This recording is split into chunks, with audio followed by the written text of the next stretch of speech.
I blew it with my ex. Is it over? Can I recover?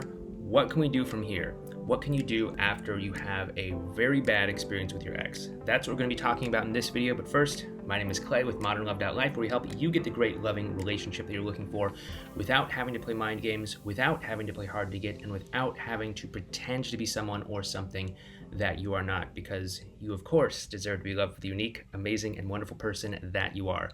And if you agree with me, do me a favor by giving this video a thumbs up and by subscribing to this channel.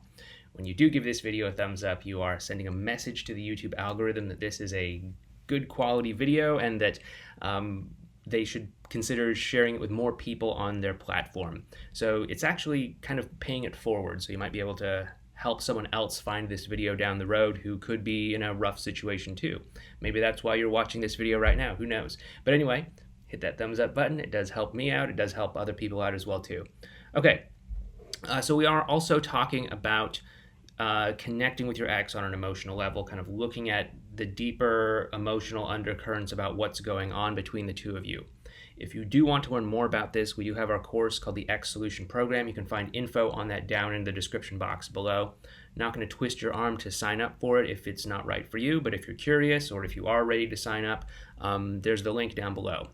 All right, so people can have bad experiences with their exes. You know, you can just start talking to them or meet up with them or something, and you think you're going to have this, nice, pleasant experience. And then, things just kind of go sideways. Maybe they say something and you take it the wrong way. Maybe you say something and they take it the wrong way. And before you know it, the two of you are just fighting or arguing, or there's hurt feelings or there's tears or something like that. And then you just kind of like leave that interaction not knowing what happened, feeling kind of hopeless, feeling like you really just blew it, feeling like things just didn't go the way that you wanted them to. And again, I have been there myself. I remember back when me and my big ex were getting our first meetup after we had broken up one time. I had been kind of studying and learning some mind game kind of stuff, because honestly, that's really all there was on the internet back then. And so I went and I, used some of this stuff on her, hoping that it would land well, and it didn't. It didn't. She was really upset with me at the end of the meetup, and there was a lot of repair work that needed to get done. So I know it. I've been there. I know when you follow someone's advice and it's supposed to work and then it doesn't work, it can be frustrating, confusing, and all that stuff. So is it hopeless? Did you totally blow it? And most of the time, it's not completely hopeless, okay? Unless, something just absolutely catastrophic happened where, it's like, oh my goodness, you accused me of cheating and this thing happened and we were just fighting and there were things being thrown and screaming and all of that. Hey, I've seen people recover from that even, but it would have to most likely be something crazy intense for it to be a totally hopeless sort of thing.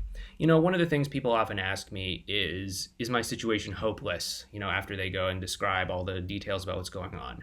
And to be honest with you, I know better than to consider someone's situation to be hopeless, because I've just heard so many stories over the years. I've seen people in situations where, you might hear something and you might think, wow, that's a really rough spot. I don't know if you're going to be able to pull that off.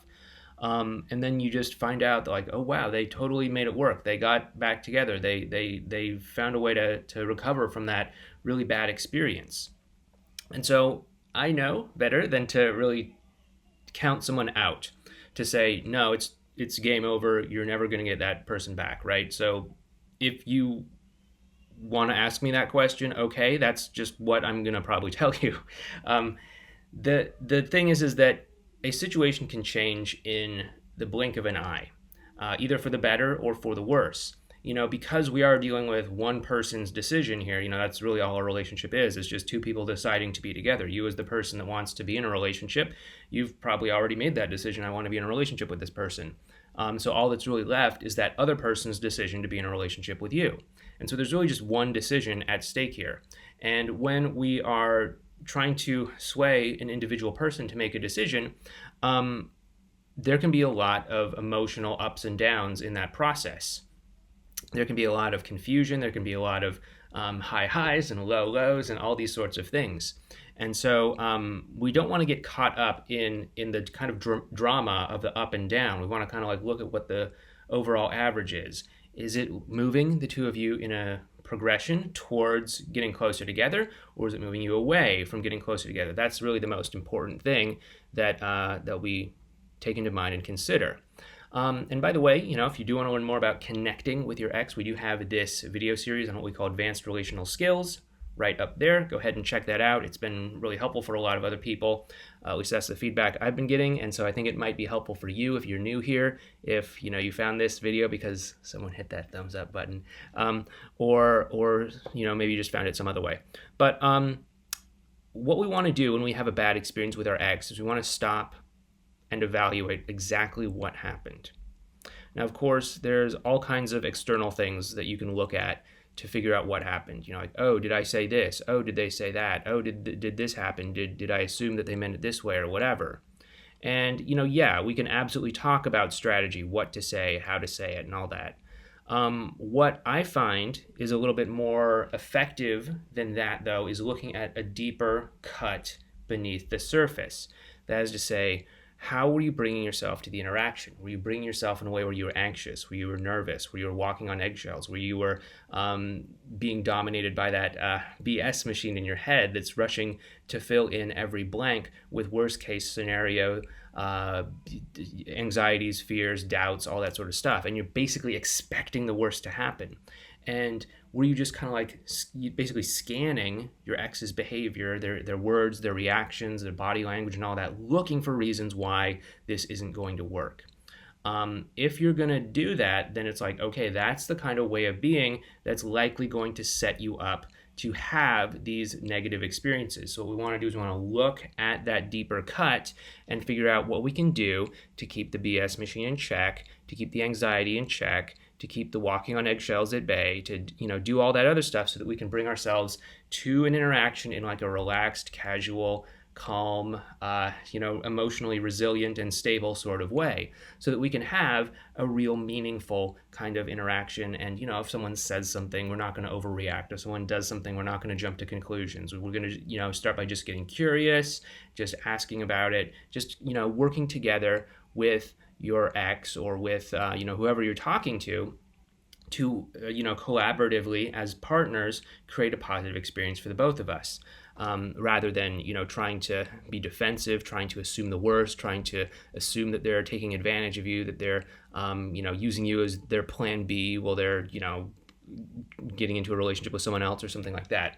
And so we really want to work on our way of being, our emotional state, our deeper level cut. Some people have called it embodiment, how you're kind of biologically relating to the emotions that you're feeling, because the emotional world is sort of the language of the body, whereas the mental world is the language of the mind, obviously.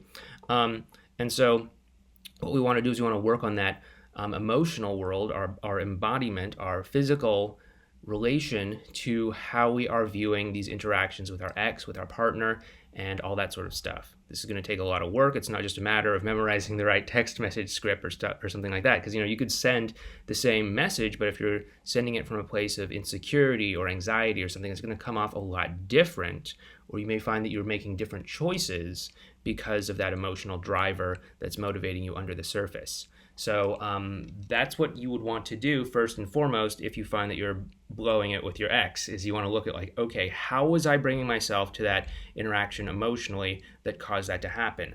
What was I assuming? What sort of way of being did I have? What sort of emotional characteristics was I embodying? Was I anxious? Was I nervous? And all that stuff. And get that stuff corrected before you go reaching for the text message templates, before you go reaching for the, mind games, reverse psychology strategies and all that stuff. Because if you don't have the emotional stuff taken care of first and foremost, then you're really setting yourself up for failure and a hard time down the road. Other than that, take a look at how you were communicating. What were the words you used? What inspired you to choose those words? What words could you have used instead? Why didn't those words initially come to you naturally? And all of that, but it starts at that emotional level, okay? So once again, we do have that X Solution program course down in the description box below. Feel free to check it out if you're interested.